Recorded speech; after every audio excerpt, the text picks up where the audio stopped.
And welcome once again to EWTN's Bookmark. Our guest today is Jim Morlino. We'll talk to him about his Navis Pictures. It's a media apostolate, a Catholic one. He's also the man who put together the War of the Vendee. And welcome. Great to have you here. And people would have seen when we aired it, and you were on with Father Mitch. Right. A few weeks back, talking about this. We had a media blitz. We had some of the actors on for Life on the Rock as well. Yeah, they're becoming small celebrities, and sometimes they're actually getting recognized. Are they really? Okay. Yeah, we hope it doesn't go to their head. Yeah, well, that's humility above everything, right? Right. Well, obviously, it's the War of the Vendee. It was best filmed for young audiences, 2012. You can pronounce that Catholic Film Festival. It's the Mirabile Dictu International Catholic Film Festival, headquartered at the Vatican. So it's the closest thing that we really have to a Vatican Film Festival, which was a huge honor for us. It's the Forgotten Martyrs of the French Revolution. Okay, before we talk about how you came to produce this movie, the particular movie, with this entire young people cast, quote unquote, let's talk about how you got here in the first place. Okay. How did you find yourself into I was born in 1959. Movies? Okay. No, I'm just kidding. Yes, I was an actor, for many years, and when then you were acting, when you grew up, did you grow up as a cradle Catholic? Yes, from California. Both my wife and I from Southern California. Blessed with that gift of the faith and our religion early on. Started doing plays like a lot of people do, and I was a musician actually for years. What'd you play? Played guitar in a rock band. Okay. Can I say that? Yeah, sure. In fact, if people go to your website, www.navispictures.com, they'll see an old video of you when your hair was a little bit longer, right? That's true. I hope that doesn't cause too much of a scandal. But no, well, you told the mothers that, don't worry, Mom, we'll be cutting my hair right there before we do the picture, well, right? My wife has been asking me to cut my hair for many years, so she's well, you look very creative in that picture. Thank you. But yeah, I was an actor, moved to New York and started a short career there, and did commercials. Stage or? Some stage, a little bit of film, some episodic TV. I did have my highlight of my career was doing a scene with Susan Lucci from All My Children. Oh, okay. So you were on that soap, or was it on just something for a day? else? Yeah, no, it was really brief, but I did a lot of commercials and a lot of voice work and that kind of thing. But got married and started having children, and work, as it does in that field, ebbs and flows, and ebbing work is not good when you have a mortgage. You need some more flowing, a little more cash flowing. We like the flow. So started producing documentaries for various Catholic charities, and got on the other side of the camera and sort of Well, how did you make that transition? Because obviously you went to become a actor in the normal way of being an acting in secular television and things like that. And now when you moved out of that and you wanted to have a way of supporting your family, was it just opportunistic that you had the opportunity to produce things for Catholic organizations, or was something intended to do? No, it really was. It was serendipity, or it was the work of the Holy Spirit, or however you want to look at it, where there was a need, and then the next day there was an opportunity. Okay. And so the Lord opened a door and you walked through it. Sure did. Okay. And I got the opportunity to work and learn on the job. And so what I had been absorbing from in front of the camera for years, I now just started using behind the camera, and so was able to produce, to film, to light, to edit, made plenty of mistakes along the way, and I still do, but yeah, that worked for years. And then we started to have kids, and the kids wanted to make movies with Dad. But like the cobbler whose kids never have shoes, right? The last thing I wanted to do after a 12-hour day of editing was come home and make movies with my kids, but they triumphed. Ultimately, we started making small, short, fun family films, and I discovered that children love watching other children perform. Right.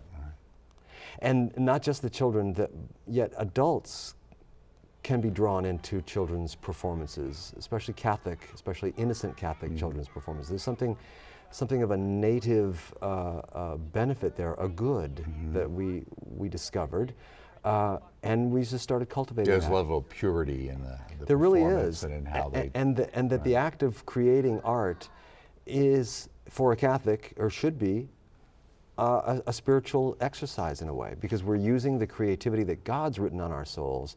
He is the ultimate creator, and so in a sense, art can and should be a reflection of the creativity of God. Well, on your website, you say the arts comprise a hugely influential component of our culture. If we can inspire one child to take up a career in those arts and to create stunning beauty so as to lift men's souls toward God, and in doing so glorify Him, we have succeeded. To that end, we are creating a new genre of film, children's cinema. Yeah, and even, you know, even there, we're, you know, that's kind of a lofty goal to let's see if we could inspire a Peter Jackson or a Steven Spielberg or a Meryl Streep from among our young Catholics.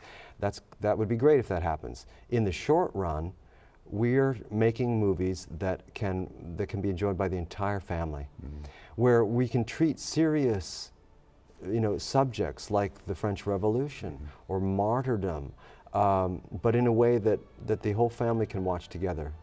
You know, if your viewers are anything like me, you know, my wife and I spend a lot of time with the remote, and we're fast forwarding past one or two scenes in a typical Hollywood movie that's supposed to be, you know, aimed at young people. Reasonably family friendly. Right, but then there's some terrible thing in the middle that we don't want to deal with or whatever. Right. So our hope is that that we can make films that the whole family can watch together, and that's where it's grown out of that. It's grown out of that experience that I did see that children, young people enjoyed or were drawn into watching other people perform. There's something good about supporting that, and at the same time, for old folks like us, you know, we can be inspired because we're watching the next generation of the church. You know, that fills many of us with a great deal of hope. Right. That as dire as things are, you see the next generation. Yeah, and you see young, vibrant people who are filled with the faith.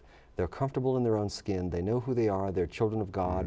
They're willing and able and to go out and affect the culture, which is an extension of the gospel, right? That we should make disciples of all nations, and that we should not keep our light under a bushel basket, and these young people are doing that. Right. Now, in the video that's on your website, you say, God creates us, and we respond to God.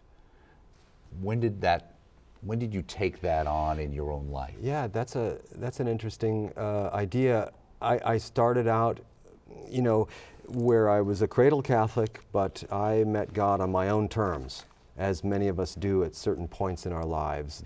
And in the theater and film, TV industry, it is very hard to maintain one's faith and to not succumb to all kinds of temptations and this kind of thing. It's a difficult situation.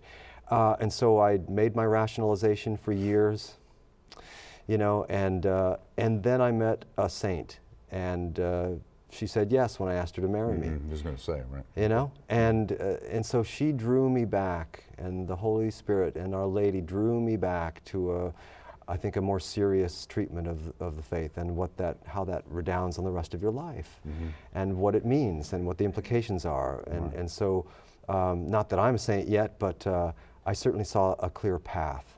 And so, every once in a while, an audition would come up for a product that I didn't think was right, or a play that I thought, And so you can only say no to your agents so many times before the auditions start to become fewer. Or they don't bother anymore, right? Yeah, why should their because, time, right? You know? And somebody like Jim Caviezel, who has enjoyed huge success, at the same time that he's been able to keep his moral compass and practice his faith, is a remarkable achievement, and God bless him. And not to say that if I hadn't stuck it out a little bit longer, I might have been able to have some more success. But like you say, the door opened this way, and so I went that way. Well, let me ask you. So you're doing these movies with your kids, and you're noticing that kids like to act and stuff like that. So the next step was what? Was that Bernadette, or was something in between? Well, yeah, the movies got bigger. They got more involved, more families involved in we live in Connecticut now, near New York City. And we have lots of homeschooling families with lots of kids, and so we had a ready-made cast many times. And this was an extension of other artistic endeavors that have been cultivated there in our group, whether they're plays or musicals or book reports or public speaking or musical performances. So it was a logical extension of that, but on a much more a different refined focus with film and the art of film itself. So we made film, and I started to think, wow, what if we made a film that really looked good? And the only variable was that it was young people playing all the roles. And we did a version of Robin Hood, a very short version of Robin Hood. But from especially Catholic perspective, if Robin Hood really existed, could he have done what he is purported to have done and not sinned, was something that intrigued me. So we took the theory of the just war doctrine of the church and civil disobedience, and we robbing the rich to give to the poor, but justifiably because well, to take back, the church teaches only that which was unjustly taken, to first seek the blessing of the legitimate sovereign and the bishop. And how long was that piece, actually? That's only a half-hour version of Robin Hood, so it's a distillation of the legend with all the favorite characters in there and the favorite moments. You know, the jousting with Little John on the bridge, and Friar Tuck. Friar Tuck eating a big chicken leg, and the whole thing. But I was amazed that the way that movie was received by the 20 or 30 families who were involved, and I was watching mothers of these children crying because of the beauty, the innocence of these young kids' performances. I was seeing dads laugh at some of the jokes that I had penned, and I thought we were maybe onto something here. Right. So that led to the next step, which was Bernadette. Okay, Bernadette Lord. So when you decided to do something on this scale, because 160 children were involved in it, from ages 3 to 17 or so, I mean, when you start getting bigger like this, and when you use the word film, are you actually shooting it on film, or you're shooting it on high definition video, but in a film format, or how does that work? Yeah, I mean, technically speaking, yes, it's video. Well, it was in those days because it was on tape, but it was digital video, and the cameras that we're using these days are digital single lens reflex cameras, blah, blah, blah. They are 35 millimeter sensors, but it's digital information. So yeah, there is no actual film going through the camera, but we're imitating a film look, and that was one of my goals, was to make this as cinematic as we possibly could. And so to that end, we paid a lot of attention to how the movie looked and how the images were captured and how good the sound was and how things were framed and how the camera moved and all those things that I had sort of absorbed by observation and by osmosis in years working in front of the camera, and now I was behind, and so I knew the way I wanted things to look that I thought would remove some of the obstacles that sometimes scream amateur filmmaking. I thought we are amateurs in a way. We're not paying these kids. I'm not making any money. You know, I'm not paying a crew or whatever. But let's still strive to, let's endeavor to make this as perfect an art form as we possibly can. So pay attention to detail and all those things. And the result was remarkable. You know, I mean, we made something that looked really, really good with very little resources. A lot of hard work from a lot of families went into making the movie. 160 kids, like you say. But and they made the mothers or whoever made the costumes. Is right. that how that well, worked? my wife Fran made many of the costumes, coordinated a lot of the costumes, took care of the catering. You know, and that's the difference between our productions and the big guys. You know, she made some great catering. I don't want to, you know, I'm not criticizing Fran, but you know, when you're only got a little bit of money, what are you going to do? But you know, that's the kind of thing. So a big Hollywood production just sort of scaled down. So we had maybe, instead of 30 crew members, we had 3. And instead of 5 cameras, we had 1 or 2. But the bottom line was that the kids knew they were becoming part of something that was bigger than themselves, something that was bigger than the sum of its parts. And when they watched the playback of a particular scene, or when they watched the finished movie, they were blown away. And so this sort of confirmed for us that we might be able to create a genre of itself that celebrates the innocence of young Catholics and cultivates their creative impulses and maybe leads them to answer God's call, if he's calling, to go out and evangelize Hollywood, to take their talents into Hollywood and then become very successful. Now, once you determined that you wanted to do this, how long from the beginning of that premise of saying we're going to do this to actually having it finished, how long did it take you between putting the script together and everything else? The movie, each one has taken a little bit longer. So you know, the first Robin Hood movie maybe out of 6 months from start to finish. The Bernadette movie maybe 9 months, and the new movie, War of the Vendee, about a year from start to finish. So about 3 months to write a good script, decent script. I hope it's a good script. And then about 5 months to shoot. You know, spread out over an entire summer, typically, where we only had about 36 days of actual shooting, but I had to accommodate certain things that Steven Spielberg doesn't, like Johnny's Little League game on Saturday or whatever, or a family vacation that can't be. So, and I'm happy to do that, because the families are seeing this as a great blessing for their families, and their kids are enjoying themselves. And I couldn't do what we've done without their sacrifices. So it all has worked together. And then several months to edit and record the score. So about a year. So you're writing it, Yes. okay? And are you editing it yourself? Yes. Okay. What are you editing it on, actually? Oh, we're using a program by Apple called Final Cut Pro. Final Cut Pro, So okay. it's sort of an advanced program, but most of these programs that even families can use are doing basically the same thing. So, Right, exactly. It's amazing what you can do these days. It has a few more bells and whistles on it, but yeah. Right, exactly. The other thing with that struck me was also the score. Yes. Okay. Did you write the music for the score? Yes, I did, and I played every instrument. Okay. No. We were blessed. You're Michael Oldfield. Huh? Yeah, right. We were blessed with a young man named Kevin Casca, who, after we had done the Bernadette movie, came across that movie and was intrigued by our apostolate, what we were trying to do, and offered to write us a score. And I looked him up and realized he was a very successful, at that stage, an orchestrator in Hollywood, not necessarily a composer, but an orchestrator. So he would take the scores from other composers. Right, a very important job. Very important job. Right. He knows the orchestra inside and out. He was a protege of John Williams, conducted the Boston Pops, just on, and he wanted to write our score, and he wrote us an amazing score. And that's the War of the Vendee. That's right? in the War of the Vendee. Yeah, and it is very nicely done. I mean, Thank very you. professional sounding, and Takes what we've done to a whole other level, I think. So. What did that cost, though? I mean, obviously, it cost a lot of money.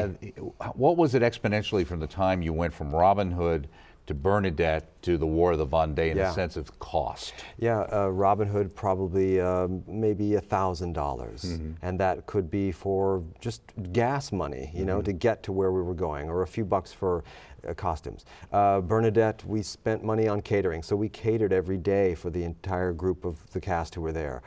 We spent some money on props, so maybe we spent around $10,000 on Bernadette, and for the score, which also has a beautiful score. But for the Vendee, we about a third of the money we spent, and the movie cost about $67,000, I think, my accountant, who's also my wife, tells me. And almost a third of that was for the score. Really? And we got a great deal because of Kevin Casca's connections and everything. It was recorded in Warner Brothers Studios in Hollywood by the top musicians, but under a special provision of the Musicians Union contract where we don't have to pay as much. And so it was a huge blessing. But yeah. Well, anybody who has any understanding what it usually costs to do these things, I mean, yeah, you'd spend $67,000 on M&Ms for Meryl Streep or whatever. That's the catering for the crew, no right? offense Like to you Meryl said, Streep. right? Yeah. So yeah, it's a crazy fraction of what is spent, but exciting for me and rewarding for me and everybody involved to see, yes, we did spend a fair amount of money by our standards, but look at the product that was created. And I think it's a lesson for all of us and for Hollywood too, that a lot can be done with few resources. With very little. And even in EWTN in its own way, and Mother starting with the $200, et cetera, and how much was done all the years with all the people here working so hard, many times with limited resources, even today compared to what other networks have, still limited resources for. And you can't deny the importance of prayer too. Doug, I mean, prayer has been a huge part of this entire endeavor. We start every day of our film shoot with prayer, whether it's the Angelus or other prayers, and the prayers of many who've been supporting us have been, of incalculable value, I'm sure. So. Well, let me ask you, when you did the Bernadette production and you got some positive feedback, were you able to, through DVD sales, at least make some money back that helped you to give you the seed money for the next project? And I'll tell you this, the day that EWTN called me and said we'd like to broadcast Bernadette I'll never forget. I know exactly where I was. I remember the conversation, and I immediately called my wife and said, we've made it to the big leagues. And it was for us, and continues to be for us, a huge blessing and a great vote of confidence that we can produce something that is perhaps not at the standards of Hollywood, but close and imitating it, but creates a new genre, which is a celebration of young people, and somebody as an entity as powerful and influential and important as EWTN can embrace that and say, we will share this with the rest of the world, for us has been a gigantic vote of confidence and a huge blessing. So I can't thank EWTN enough for getting us going. Well, and one of the keeping us things going. in the mission statement that Mother Angelica had put together so many years ago was working with and supporting and helping other Catholic apostolates to reach out to the world. That's part of our mission. So that's one of the things we're obligated to do. And she has done that. She has done that. And who's to say how many will come after me? And that's my hope. And I think that dovetails with Mother's original mission and with what EWTN is doing, that we can foster and should foster the growth and cultivation of new artists. Now, from the cast and crew and the people who worked on Bernadette, was that basically the same group that aged up into doing the War of the Vendee, or did you expand it out, or how did it work? If the viewers watch the Robin Hood movie, which is included on another DVD that we produced called How to Make a Movie, which you can get from our website, but on that little movie, the Bernadette movie, which you can get from EWTN or from us, and then the new movie, you will see these kids grow up over the course of about six or 7 years, and sometimes to great humorous effect. But there are other new kids who have come in, in each movie, so there are new faces, each time also. Now, you talked about EWTN. Obviously, we've embraced these. They deserve to be embraced, not only by us, but I think by Catholic media and Catholics in general. I think Catholics need to support good efforts that are out there to try and inculcate the faith and to support those going into the secular world, to support where we can have an influence on the family-friendly kind of productions that we need to have out there as well. Have you gotten support now more from the church itself, from parishes and things like that? I know you have a schedule. You go out. I know you went out the last time when this movie was out and kind of gave talks. Are you getting that support? We are, Doug, and it's been another vote of confidence where we've had pastors who've seen the film or have heard about the film and have invited us in to have a screening for a parish family movie night to great success. And it's a grassroots effort that we've undergone to try to spread the word about what we're doing and to share it with other Catholic families, because that's our target audience, is Catholic families. It's not just a particular very narrow demographic. That describes a lot of people. Right. But how to get to those people is the question, and it's the hard thing, because our movies will probably never run in a regular theatrical release, where you see it at your local multiplex. But so we have to find other ways to get it. Well, in the day we have now with EWTN and the OTT services like Netflix and all these other opportunities, there's getting to be a lot more opportunities for material like this to be able to be seen by the general public. Right, and we have to be savvy about those things, and so I'm going to get my marketing department on that right away. Right. Note to self. So we can get that done. Well, let me ask you too. So now that you've got this, it costs you money. How are your DVD sales? Are you getting enough money back to do the next project, whatever that might be? Yeah, almost. I mean, the movie has actually paid for itself. Oh, great. So my wife and my investment for the last 2 years has actually, it has paid for itself. And so now the key is how to pay the mortgage. So yeah, we've sold, I think, 10,000 DVDs of this movie, which I think is a miracle. That a little nobody producer like me could make something, that is so small, and yet it touches a chord with no marketing money involved whatsoever, and we're almost at the point where we can survive, which is a good thing. Well, the thing too is it's so timely. Here you pull this thing, a little known war. I would say a war that nobody knew about, except maybe the couple of people who wrote these books you based it on knew about it. And here you are, it's the Forgotten Martyrs of the French Revolution, but it's really talking about religious liberty. And here we are dealing with religious liberty right here in the United States. And how does the Holy Spirit work? And are there any coincidences that 2 years ago, 3 years ago, I'd never heard of Obamacare? And I embark on making a movie about the vicious persecution of the Catholic Church in the wake of the French Revolution, and here we are 2 years later, and who knows where we're headed. I hope it never comes to this in this country, but in some ways it's more dangerous and more insidious, because the enemy is is kind of not as visible, you know, as it was It's not as overt. 1789, right? Scene. Well, let me ask you just before we go, two things. Do you have another project in mind you're planning on working on that you can tell us about, or is it something you need to keep under wraps? No, no. You know, my wife and I Fran and I are thinking, what can we possibly do for next to no money that will be successful and will look beautiful? And one thing I've wanted to do is to venture out of this unique genre.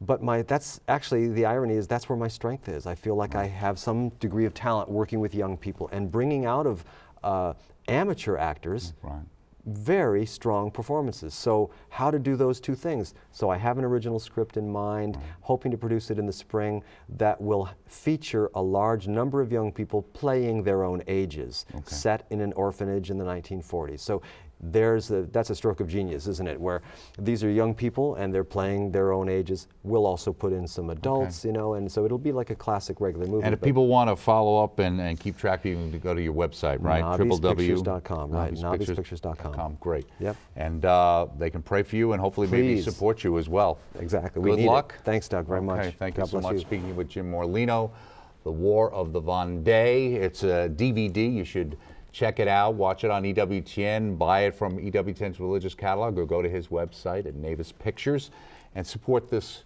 good work out there. I'm Doug Keck. Thank you for joining us here on this special edition of Bookmark.